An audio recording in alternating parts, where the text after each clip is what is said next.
मुंबई की चमचमाती ऊंची इमारतों के बीच एक ऐसी जगह है जहां हर गली एक कहानी कहती है, जहां जिंदगी बसती भी है और जूझती भी है। ये है धारावी, एशिया की सबसे बड़ी और सबसे चर्चित झुग्गी बस्ती। पर क्या यह सच में सिर्फ गंदी बस्ती है या भारत की मेहनत की राजधानी?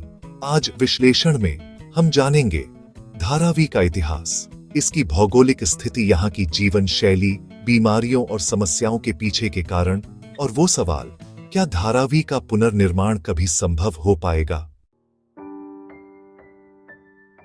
धारावी महाराष्ट्र की राजधानी मुंबई के बीचों बीच स्थित है। एक ओर महिम स्टेशन, दूसरी ओर सियोन और बांद्रा।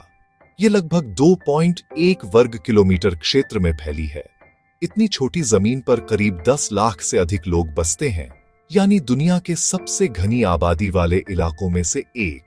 यहाँ की जनसंख्या घनत्व है लगभग 305 लाख व्यक्ति प्रति वर्ग किलोमीटर। कल्पना कीजिए, एक कमरे में औसतन 5 से 10 लोग रहते हैं। धारावी का इतिहास 19वीं सदी के अंत से शुरू होता है, जब ब्रिटिश राज के दौरान मुंबई, तब बंबई, तेजी से औद्योगिक शहर बन रहा था।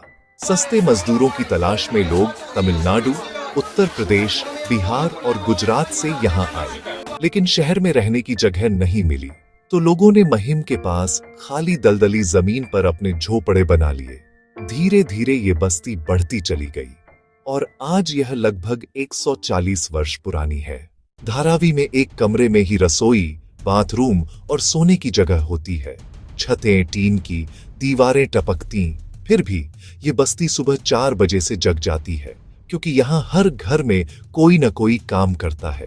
यहाँ के लोग कचरा छांटने वाले, चमड़ा बनाने वाले, मिट्टी के बर्तन गढ़ने वाले और छोटे छोटे प्लास्टिक रिसाइकलिंग के कारीगर हैं। यहाँ करीब 5000 से अधिक लघु उद्योग चलते हैं। यही कारण है कि धारावी भारत की जीडीपी में सालाना $1 बिलियन यानी लगभग 8000 करोड़ तक का योगदान देती है। यानी एशिया की गंदी बस्ती कहलाने वाली जगह भारत की सबसे मेहनती बस्ती भी है। धारावी की गलियां इतनी संकरी हैं कि धूप तक नहीं पहुंच पाती, नालियां खुले में बहती हैं और घर इतने पास हैं कि हवा भी बासी हो जाती है। यहाँ स्वच्छ पानी की भारी कमी है और टॉयलेट्स साझा हैं। एक टॉयलेट लगभग 100 से 200 लोगों द्वारा इस्तेमाल किया जाता है। यही कारण है कि यहाँ टाइफाइड, डेंगू, हैजा और टीबी जैसी बीमारियां लगातार फैलती रहती हैं। कोविड-19 के दौरान धारावी विश्व स्तर पर चर्चा में आई, क्योंकि इतनी भीड़ भाड़ के बीच इसने भारत सरकार की door to door health policy से महामारी पर काबू पाया, जो बाद में धारावी मॉडल के नाम से मशहूर हुआ। धारावी के पुनर्निर्माण की बात पहली बार 1990 के दशक में उठी।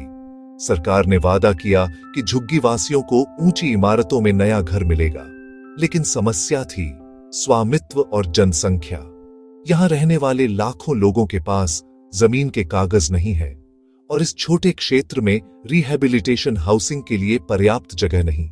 कई कंपनियां आईं, जिनमें अदानी ग्रुप को 2023 में प्रोजेक्ट मिला, पर भूमि स्वामित्व, पर्यावरणीय अनुमति और विस्थापन की समस्या अब भी इस योजना को रोक रही है।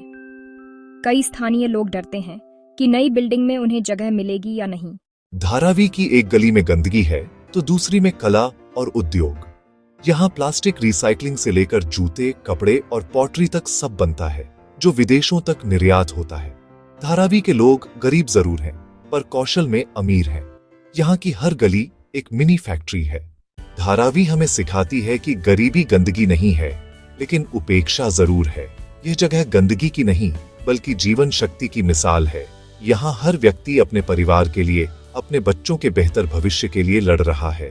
धारावी को मिटाना नहीं है, उसे समझना, संवारना और सम्मान देना है, क्योंकि यह सिर्फ एशिया की सबसे बड़ी झुग्गी नहीं, बल्कि भारत की जिंदा आत्मा है। मैं हूं नूजल चौहान और आप देख रहे थे विश्लेषण।